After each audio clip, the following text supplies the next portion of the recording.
Buenos días, Ecomundo, ojalá 4RD. Jueves 28 de abril del 2016.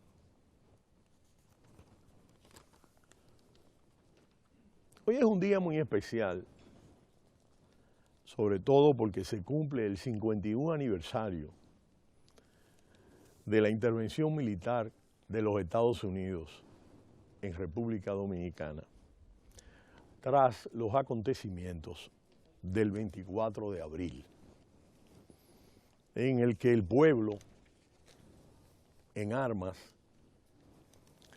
bajo el liderato de determinadas direcciones políticas y militares, toma el poder y se instala una transición interesantísima de dualidad de poderes. Es un hecho muy interesante desde el punto de vista del estudio de este concepto de dualidad de poderes. Voy a explicar por qué. El gobierno de Camaño fue un gobierno que tuvo un Congreso, tuvo una estructura administrativa, pero tenía una unidad política o militar que eran los comandos, donde se discutían una serie de elementos sobre la estrategia y la táctica militar.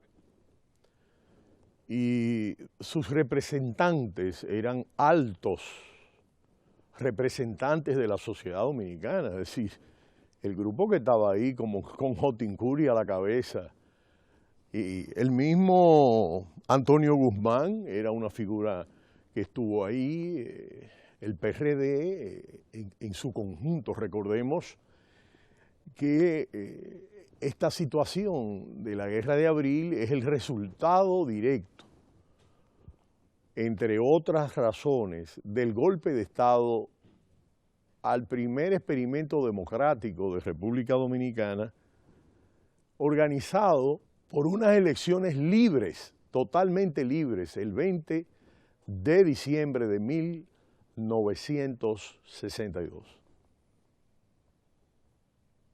Ese es un hito importante y la naturaleza de ese certamen electoral, sobre todo porque es uno de los grandes aportes de ese gobierno de transición, presidido por Rafael F. Bonelli, de organizar unas elecciones libres y transparentes. Así fue y resultó ganador el profesor Juan Bosch, quien había sido de los grandes forjadores del exilio del Partido Revolucionario Dominicano. Bosch gobernó 7 meses, fue derrocado por un golpe de Estado, donde incluso participó Juan Isidro Jiménez Grullón, quien hizo varios mea culpa, ya que también era fundador del PRD y posteriormente se radicalizó a la izquierda, escribiendo una de las obras más notables de la izquierda dominicana en su contribución al estudio de la realidad social y del cambio político, como Sociología Política Dominicana en sus varios tomos, o como Nuestra Falsa Izquierda, o como todo un conjunto de libros. Juan Isidro era un gran investigador, Bosch un gran comunicador. Y lo relevante de este momento es que Bosch escribe un libro que se llama Pentagonismo, sustituto del imperialismo, sumamente interesante. Y cuando Bosch va a Puerto Rico, y está en Puerto Rico, recordémonos que Puerto Rico es territorio norteamericano, por Dios, con una modalidad de Estado Libre Asociado, pero norteamericano. Y lo interesante es cómo Camaño ejerce ese gobierno y se despide en un célebre discurso ante más de 25.000 personas en la fortaleza Osama, allá atrás, en la calle Las Damas, donde recientemente se hizo un acto simbólico tras la muerte de Claudio Camaño. Y es curioso, pero en este aniversario, el 51 aniversario, tenemos ausentes a 2 figuras importantes, como es Claudio Camaño y Hanley Herman, porque Camaño cierra un ciclo político en el año 72 con su llegada a Playa Caracoles y su posterior derrota militar, no política, y que previamente habían sido abatidos los muchachos en las cuevas cerca del Aeropuerto Internacional de las Américas. Ahí se cierra un ciclo político-militar y se abre una nueva coyuntura aún para la izquierda revolucionaria que había tenido métodos orientados por Camilo Torres y la Revolución Cubana. Antes de continuar con este hilo de reflexión, Wall Street cerró en mixto tras las decisiones de la Reserva Federal de mantener sin cambios los tipos de interés y los malos resultados de la empresa Apple que hemos comentado, que cayó en el día de ayer en bolsa más de un 6% y arrastró al sector tecnológico del llamado índice compuesto de Nasdaq.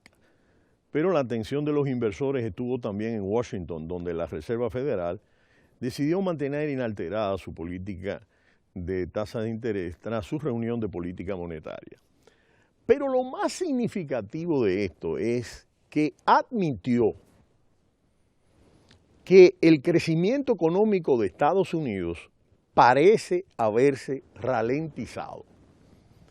Esta es la parte realmente del texto de la Reserva Federal que llama la atención, la poderosa atención. Ya nosotros habíamos hecho énfasis en la anterior declaración de la Reserva Federal, en donde decía que la economía mundial estaba en una situación precaria y que no podía continuar su política de alzas programadas para el año. Mientras tanto, se reanimaron en el parque neoyorquino los operadores con el tema del alza del precio del petróleo, que el Texas subió 2,92% y el Brent 3,19%. Y el Brent llegó a $47,18, señores. Y el Texas, $45,33, señores. Ustedes saben las horas que Ecomundo dedicó a estudiar en profundidad, lo puedo decir aquí, porque Ecomundo investigó largas horas este tema.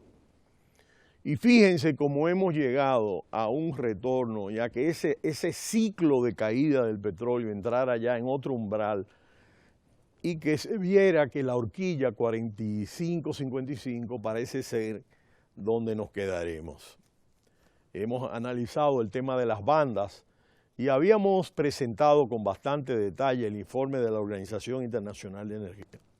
Pero lo interesante es que la Comisión Económica para América Latina presentó ayer su informe en el que llama la atención de que la recesión atenaza a América Latina por segundo año consecutivo y la compara como la peor recesión desde 1983.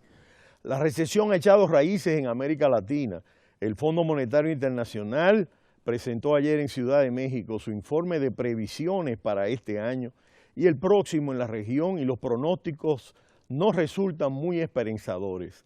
Lejos de aquellos tiempos de gran expansión, la región sufrirá en 2016 una caída del Producto Interno Bruto del 0,5% y por segundo año consecutivo sigue cuesta abajo, un desplome inédito desde 1983.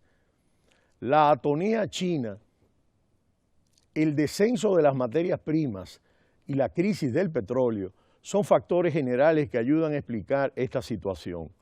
Pero no son los únicos, cada país se enfrenta a sus temores. Brasil, Venezuela, Argentina y Ecuador son de los más golpeados ante esta situación.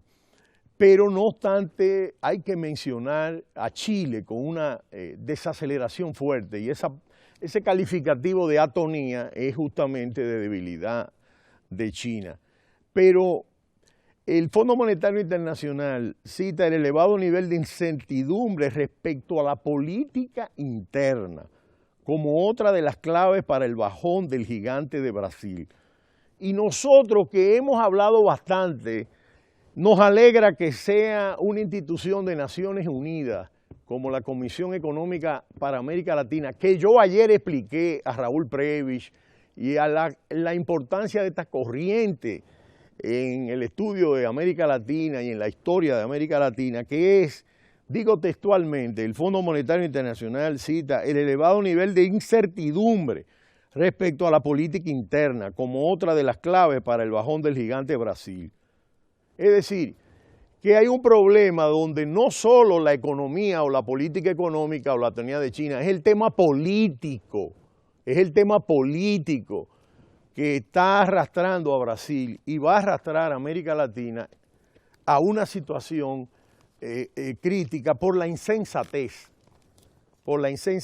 y el fanatismo de un Congreso podrido. Ecomundo, ojalá 4RD. No le cambie, cita cultural.